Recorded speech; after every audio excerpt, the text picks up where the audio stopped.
নমস্কার। এখন অম্বুবাচী চলছে।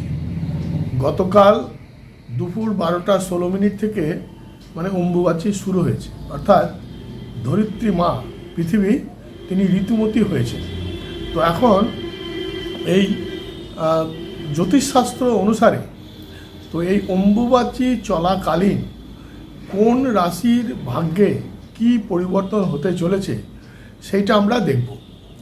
দেখুন, এই অম্বুবাচী চলাকালীন সূর্যদেব, গত অনুষ্ঠানে আমি আলোচনা করেছি যে সূর্যদেব অর্থাৎ রবি নক্ষত্র পরিবর্তন করছে, অর্থাৎ সে আদ্রা নক্ষত্রে রাহুর নক্ষত্রে প্রবেশ করছে।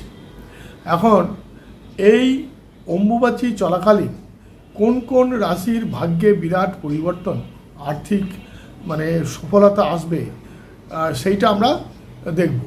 যেমন ধরুন, যদি মিথুন রাশির কথা ভাবি, তাহলে মিথুন রাশির যারা জাতক জাতিকা তাদের কর্মক্ষেত্রে অসামান্য একটা সফলতা আসার একটা সুযোগ রয়েছে।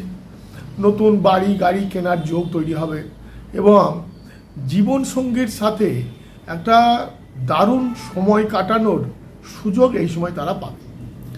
কর্কট রাশির আর্থিক দিকটা আগের চেয়ে অনেক বেশি ভালো হবে, শক্তিশালী হবে।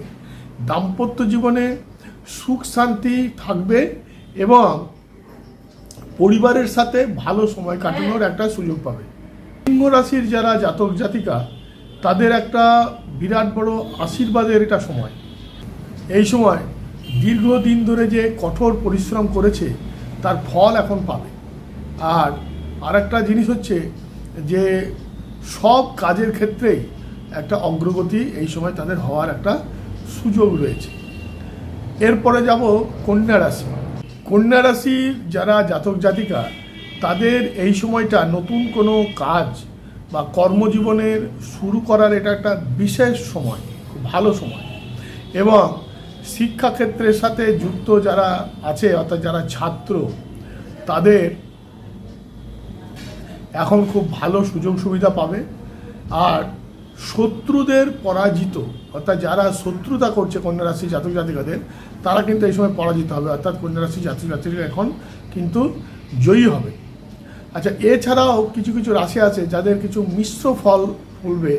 যেমন ধনু রাশি, সমাজে মান সম্মান মর্যাদা বৃদ্ধি পাবে, আকস্মিক একটা আর্থিক সুযোগ সুবিধা পাওয়ার সুযোগ আসবে এবং পরিবারের সদস্যদের সাথে সব কাজে সহযোগিতা পাবে। এছাড়া যে রাশিগুলো রয়েছে, বাকি যে রাশিগুলো যেগুলো আলোচনা করলাম তার বাইরে, যেমন মেষ, তুলা, বৃশ্চিক, মকর, কুম্ভ, এইসব যে রাশিগুলো, তাদের কী হবে, আধ্যাত্মিক সাধনার জন্য এটা খুব ভালো সময় হলেও কোনো বড় বিনিয়োগ এই সময় করাটা ঠিক হবে না। ইনভেস্টমেন্টের ঝুঁকি এই সময় নেওয়াটা ঠিক হবে না। আর যদি কোনো করতেই হয় কিছু, তাহলে কিন্তু খুব অভিজ্ঞ কোনো লোকের সাথে আলোচনা করে সেটা করা দরকার। সময়টা এমনিতে মোটামুটি স্থিতিশীল থাকবে, তবে মাঙ্গলিক বা শুভ কাজ এই সময় কিছু না করাই ভালো। এখন আমরা জানব যে এই যে অম্বুবাচী বা যে পৃথিবী যে ঋতুমতী হয়েছে, এই সময় আমাদের কি কি বর্জনীয় উচিত। মোটামুটি যদিও সকলেই জানেন, তবু একটা কথা বলে দিই যে এই সময় ধরিত্রী মাতা ঋতুমতী হয়েছে। তা মাটির কোনো কাজ, অর্থাৎ কৃষিকাজ, মাটি কাটা বা নতুন কোনো নির্মাণ, গৃহপ্রবেশ, এইগুলো এখন করা একবারেই উচিত নয়। দেবী মাতা দেবী, ধরিত্রী মা হচ্ছে মা, তো তিনি ঋতুমতী হয়েছেন। তাহলে দেবীদের পূজা বা দেবীদের স্পর্শ এই সময় করা ঠিক হবে না। আপনি সন্ধ্যা দেখাতে পারেন, প্রদীপ দেখাতে পারেন, কিন্তু পুজো করা ঠিক হবে না। দেবতাদের পুজো করতে পারেন, কিন্তু দেবীদের করা এই সময় ঠিক হবে না। আর কোনো শুভ কাজ, যেমন গৃহপ্রবেশ, বিবাহ বা যে কোনো ধরনের শুভ কাজ এই সময় সাধারণত বর্জন করাটাই ভালো। এটা তো মাত্র কয়েকটা দিন, আগামী 25 তারিখ রাত্রি 12টার পর তো এটা অম্বুবাচী কেটেই যাবে, তখন আবার আপনি যে কোনো কাজ করতে পারবেন। যারা আমার অনুষ্ঠান দেখছেন তারা সবাই খুব ভালো থাকবেন।